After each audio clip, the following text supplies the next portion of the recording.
Good morning बच्चों। Class second, आज हम पार्ट 2 मधुर स्वर उसको कंप्लीट करेंगे। इसकी कहानी हमने आधी पढ़ ली थी, जो हम आगे से शुरू करेंगे। ओके, चलो शुरू करते हैं।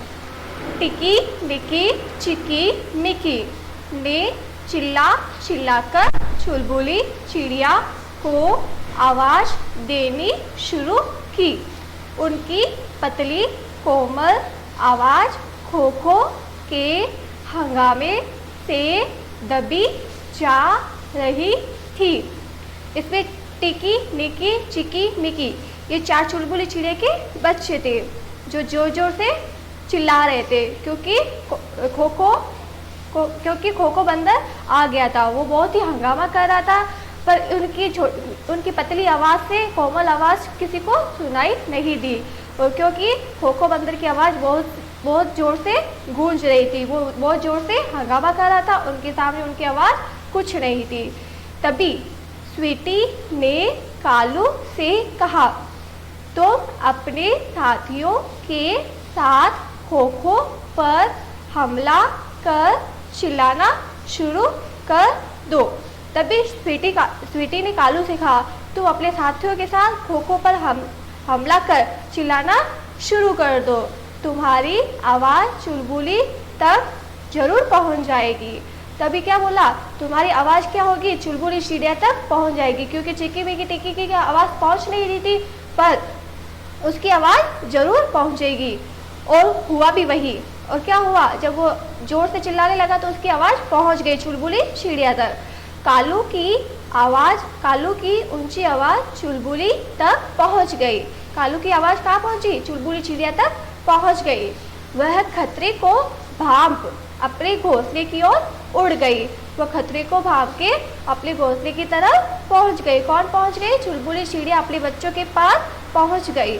वहां पहुंचकर उसने देखा खोखो पेड़ों की डालियों से पत्तों को नोच नोच कर उसकी बसेरे को गिराना चाह रहा था। तभी उसने वहाँ पहुँच के क्या देखा, खोखो पेड़ की डालियों के पत्ते को नोच नोच कर उसके चिड़िया वाले जो घोंसला था, जो चाहे उसके बच्चे प्यारे प्यारे आराम कर रहे थे, वहाँ उसको गिराने के लिए जा रहा था, उसे गिराना चाह रहा था।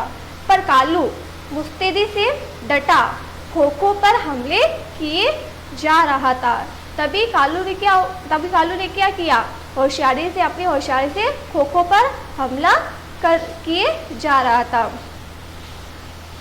कालू के प्रहारों से डरकर खोखो बंदर वहां से भाग गया।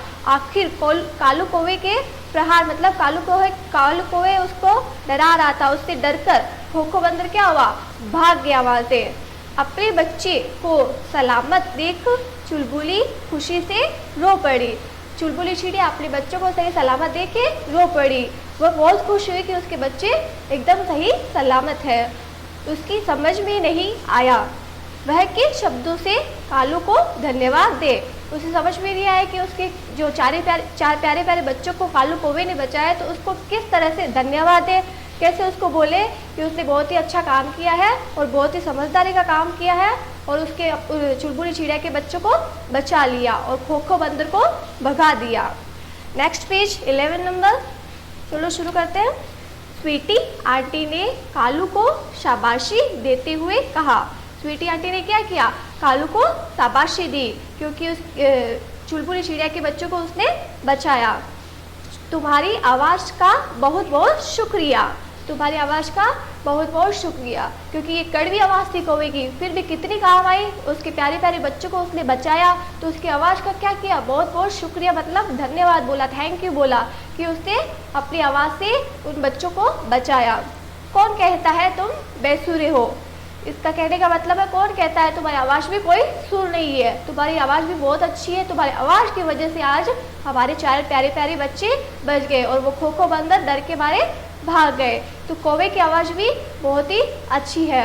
आज हमारी ऊंची आवाज़ न होती तो न चुलबुली समय पर वापस आ पाती और न ही खोखो डर कर भागता। अगर अगर हमारी आवाज़ तो मीठी है, सुरीली है, लेकिन धीरे है, लेकिन तुम्हारी आवाज़ कड़वी है लेकिन बहुत ज़ोर से गूंजती है। उसकी वजह से चुलबुली चिड़िया वापस आई और अपने बच्चों तक पहुंच सकी, और खोखो बंदर भी तुम्हारी आवाज़ को देखते हुए डरते हुए भाग गया। तो तुम्हारी आवाज़ भी बहुत ही अच्छी है। कौन कहता है तुम बैसुरी हो? तुम भी बहुत ही अच्छा बोलते हो। हमें भगवान का भी शुक्रिया अदा करना चाहिए। तो हमें भगवान को भी थैंक यू बोलना चाहिए, धन्यवाद देना चाहिए, जिसने हम सबको कुछ कम तो कुछ ज़्यादा देकर संतुलन में बांधा है। तो भगवान ने किसी को मीठी आवाज़ दी है, तो किसी को कड़वी आवाज़ दी है, किसी को बेसुरी दी है, किसी को सुर वाली आवाज़ दी है, लेकिन उन्होंने भी कुछ संतुलन मतलब कुछ बराबर देकर ही सबको बनाया है। तो हमें भगवान जैसा बनाता है हमें उसी में खुश रहना चाहिए। तुम्हें दुख नहीं मनाना चाहिए। कौवे को बोला तुम्हें दुख ही नहीं होना चाहिए। तुम्हारी आवाज़ कड़वी है तो क्या हुआ, पर बहुत ही तीखी है और गूंजती है, जिससे सबको पता चल जाता है। हमारी आवाज़ मीठी है लेकिन धीरे है, जिससे वो चुलबुली चिड़िया के बच्चे अपनी माँ को बुला नहीं पाए। तुम भी कुदरत के सुरीले गायक हो। तो तुम भी क्या हो? कुदरत के सुरीले गायक हो। तुम भी कुछ कर सकते हो। आज सबको तुम्हारी आवाज़ की कीमत का अंदाज़ा लग गया होगा। तो आज सबको पता चल गया होगा कि कौवे की आवाज़ भी बहुत ही सही है। भगवान ने उसको आवाज़ देकर सही किया है, सबका संतुलन बना के रखा है। कालू को अब अपनी ऊंची आवाज़ के बेसुरा होने का रंज ले रहा। उसको कोई दुख नहीं रहा कि मेरी आवाज़ बेसुरी है या कड़वी है, तो उसको भी अपनी आवाज़ पे खुशी होती थी। तो ये नहीं सोचना चाहिए कि हमारी आवाज़ कड़वी है या उसकी मीठी है। जैसे भगवान हमें जैसा बनाता है हमें उसी में खुश रहना चाहिए। भगवान जो देता है अच्छे के लिए ही देता है। तो इस कहानी से हमें क्या सीख मिलती है? साहस से कार्य करने पर सफलता अवश्य मिलती है। साहस मतलब हिम्मत से कोई भी कार्य करोगे आप तो आपको सफलता अवश्य मिलेगी। ओके, ये पाठ हमारा यही ख़त्म हो चुका है। इसका PDF जैसे मैंने वस्तुनिष्ठ प्रश्न और कुछ जबानी बताओ और कुछ शब्दार्थ भेजे थे जो आपने कर लिए होंगे। अब अगला प्रश्न मैं आपको दूंगी, कलम उठाओ, जिसपे आपको ऑरल करके बता देती हूँ। हमारे देश का कलम की काव्यात, ठीक है। संगीतशाला किसने खोली थी और क्यों? प्रश्न क्या है हमारा? संगीतशाला किसने खोली थी और क्यों खोली थी? तो उत्तर क्या होगा उसका? संगीतशाला स्वीटी कोयल ने सभी पक्षियों को संगीत सिखाने के लिए खोली थी। ओके, सभी कालू की हंसी क्यों उड़ाते थे बताइए? क्योंकि वह बेसुरी आवाज में गाता था। ठीक है, स्वीटी कोयल ने कालू को शाबाशी देते हुए क्या कहा? स्वीटी कोयल ने कालू को शाबाशी देते हुए? तुम्हारी आवाज़ का बहुत बहुत शुक्रिया, क्योंकि उसकी आवाज़ भी किसी के काम आती है। इस अध्याय से आपको क्या शिक्षा मिलती है?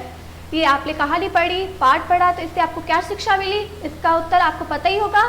साहस से कार्य करने पर सफलता अवश्य मिलती है। जो हिम्मत से कार्य करता है उसको सफलता अवश्य मिलती है। ओके, ये आपको मैं PDF के जरिए दे दूँगी। Thank you.